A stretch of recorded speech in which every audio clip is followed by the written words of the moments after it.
అందరికీ శుభోదయం.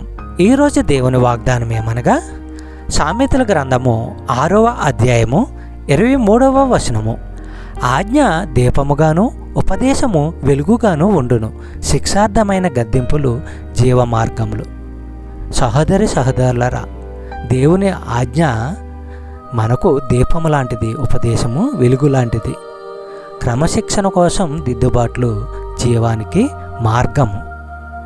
యెహోవా ఆదేశాలు న్యాయమైనవి, మనం నమ్మదగినవి, ఆచరించగలిగినవి. అవి హృదయానందము కలిగిస్తాయి. యెహోవా ఆజ్ఞలు ప్రకాశమైనవి, అవి కన్నులకు కాంతి కలిగిస్తాయి. దేవుని వాక్కును స్వీకరించడం వల్ల మనుష్యులకు ఆనందము, కాంతి ఉంటుంది. చెప్పబడిన వాగ్దానము దేవుడు దీవించి ఆశీర్వదించును గాక. ఆమేన్.